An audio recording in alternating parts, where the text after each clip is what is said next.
Assalamualaikum warahmatullahi wabarakatuh. Hari ini saya akan menjelaskan mengenai bab 3 dengan tema manajer. Pengertian manajer secara umum berarti setiap orang yang mempunyai tanggung jawab atas bawahan dan sumber daya organisasi. Manajer diklasifikasikan menjadi dua. Yang pertama, menurut tingkatan dalam organisasi. Yang kedua, menurut kegiatan-kegiatan organisasi untuk mana bertanggung jawab antara yang umum dan fungsional. Tingkatan manajemen terbagi tiga. Yang pertama, manajer lini pertama, yaitu memimpin dan membawahi tenaga-tenaga operasional.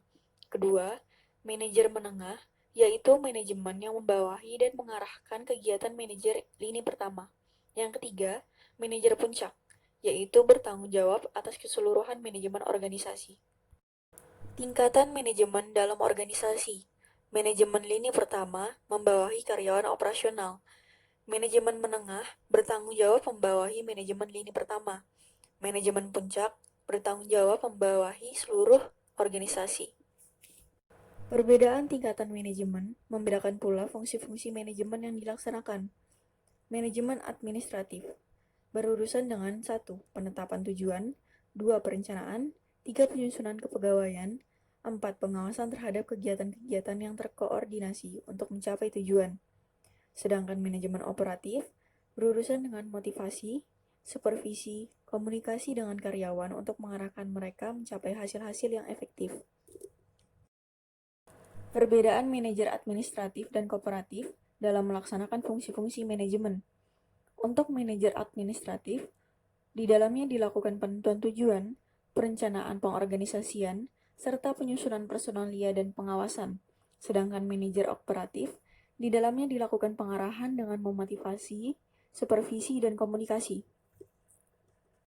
Atas dasar ruang lingkup kegiatan yang dikelola, manajer dapat diklasifikasikan sebagai dua, yaitu manajer umum dan manajer fungsional. Untuk manajer umum, yaitu bertanggung jawab atas seluruh kegiatan dalam organisasi, sedangkan manajer fungsional, yaitu bertanggung jawab pada suatu kegiatan atau satu fungsi dalam suatu organisasi. Tugas-tugas manajer antara lain, yang pertama, manajer bekerja dengan dan melalui orang lain.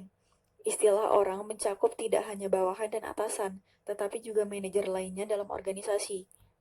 2. Manajer menyeimbangkan tujuan-tujuan yang saling bertentangan dan menetapkan prioritas-prioritas, yang maksudnya manajer mempunyai tugas untuk menyeimbangkan segala kegiatan untuk tercapainya suatu tujuan dengan memprioritaskan segala hal yang dibutuhkan.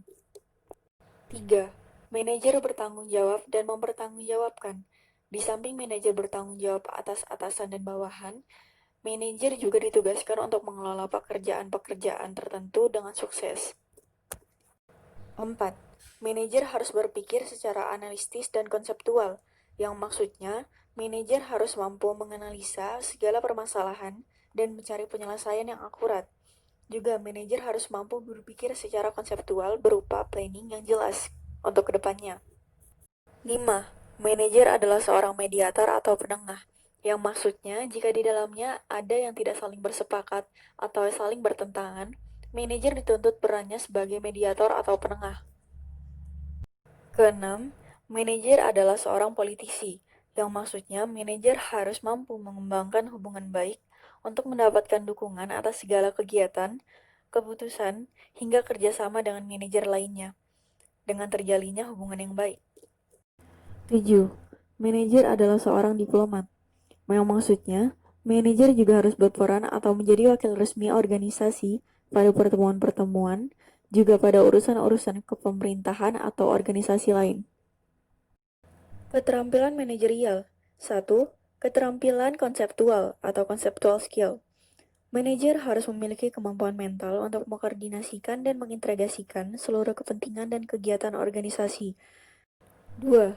Keterampilan kemanusiaan atau human skills, yaitu manajer harus memiliki kemampuan untuk bekerja dengan memahami, atau maksudnya cepat tanggap. Contohnya seperti memotivasi orang lain baik secara individu ataupun kelompok. 3. Keterampilan administratif atau administrative skills adalah seluruh keterampilan yang berkaitan dengan perencanaan, pengorganisasian, penyesuaian, dan pengawasan. 4. Keterampilan teknik atau technical skills adalah kemampuan untuk menggunakan peralatan, prosedur atau teknik dari suatu bidang tertentu, atau maksudnya seperti multitasking. Dan yang terakhir, yang kelima, yaitu keahlian dalam mengelola waktu, keahlian dalam memanfaatkan waktu secara efektif dan efisien. Setiap keterampilan harus dimiliki oleh setiap manajer. Hanya untuk tingkatan manajemen yang berbeda, akan berbeda proporsi masing-masing kebutuhan. Segitu dulu penjelasan dari saya. Jika terdapat salah kata mohon dimaafkan. Wassalamualaikum warahmatullahi wabarakatuh.